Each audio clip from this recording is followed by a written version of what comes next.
সন্ধ্যার পর হঠাৎ করে তাকরিমের বাবা বলছিল যে রেডি হও, সবাই মিলে আজকে ডিনারটা বাহিরে করব। তবে আমার কাছে ইদানিং বাহিরে খেতে খুব বেশি একটা ভালো লাগে না। যখনই বাহিরে খেতে যাওয়ার কথা হয় তখনই আমার মাথায় একটাই টেনশন কাজ করে যে বাহিরে গেলে তাকরিম আসলে কি খাবে, ও কতটুকু খাবে।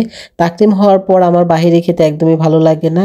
তাকরিম হওয়ার আগ থেকে শুরু করে তাকরিম হওয়ার পর পর্যন্ত আমি খুব বেশি একটা বাহিরে খাবার খাইনি। ঘরের খাবার খেতে খেতে এমন একটা অবস্থা হয়েছে, এখন বাহিরের খাবার খেলে খুব বেশি একটা তৃপ্তি পাওয়া যায় না, মনে হয় যে বাসায় তৈরি খাবারটাই বেস্ট। যাই হোক, তাকরিমের বাবা যেহেতু বলেছে, আমরা সবাই মিলে রেডি হয়ে গিয়েছি এবং বের হয়ে পড়েছি। আর মেবি আজকে হচ্ছে পূর্ণিমার রাত, চাঁদটা কত সুন্দর দেখেন আকাশে, খুব ভালো লাগছিল। আর এখন যেহেতু ঠান্ডা পড়ে গিয়েছে, রাতের বেলা বের হলে বোঝা যায় যে আসলে ঠান্ডা পড়েছে।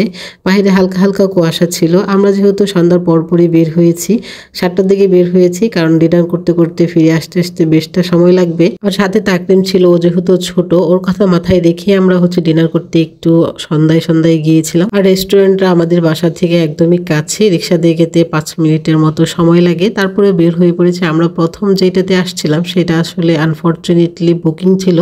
আজকে তারা বাহিরের কোনো লোক অ্যালাউ করছে না। আর আজকে যেহেতু ফ্রাইডে ছিল, তাই সব দোকানপাট বন্ধ ছিল, সবগুলো দোকানই বন্ধ। আশেপাশে খেয়াল করে দেখতে পারবেন। আর এদিক দিয়ে এখানে একটা দোলনা ছিল, আমার ছেলে তো দোলনাটা দেখে খুবই খুশি হয়ে গিয়েছে। আর তার বায়না যে সে এখানে একটু উঠবে।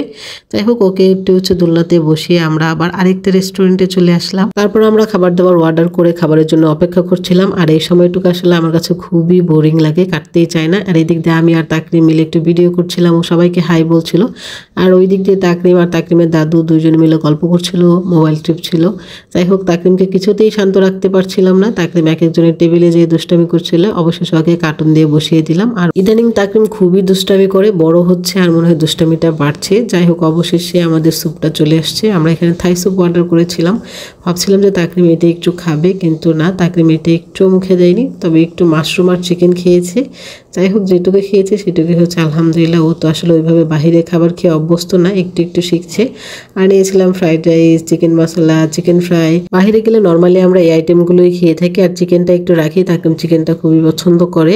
আর দেখেন, বাচ্চার মা হলে যা, সবাই হচ্ছে স্পুন দিয়ে কত সুন্দর করে খাচ্ছে, আর আমি হচ্ছে বাসার মতো হাত দিয়ে খাচ্ছি, কারণ আমার একটা বেবি আছে। আর ইদানিং আমি বাহিরে গেলে সবসময় তাকরিমকে এইভাবে খাইয়ে দিই, আর আমার কাছে এটা কোনো লজ্জার ব্যাপার মনে হয় না। আমি বাহিরে গেলেও হাত দিয়ে খাই, আসলে আমি যেটাতে কমফোর্ট সেটা দিয়ে আমি খেতে পছন্দ করি। আর আজকে আমাদের কপালটাই খারাপ ছিল, প্রথমে তো এক জায়গা থেকে ঘুরে আসছি, আর এখানে আসার পরে এদের খাবারটা খুব বেশি একটা ভালো লাগে নাই। মনে হচ্ছিল যে এর থেকে বাসায় আমরা 10 গুণ ভালো খাবার রান্না করতে পারি। আসলে ইদানিং বাসায় খাবার খেতে খেতে এমন একটা অবস্থা হয়েছে, আমার বাহিরের খাবার একদমই ভালো লাগে না, মনে হয় যে বাসার খাবারই সবচেয়ে ভালো আর খেতেও টেস্টি হয়। যাই হোক, খাওয়া দাওয়া শেষ করে আমরা এবার বাসায় ফিরবো। আর অনেক রাত হয়ে গিয়েছে, 9:30 বেজে গিয়েছে। আসলে আমরা 7টায় বের হয়েছিলাম। বাহিরে বের হলে সময় যে কোন দিক দিয়ে চলে যায় বোঝাই যায় না।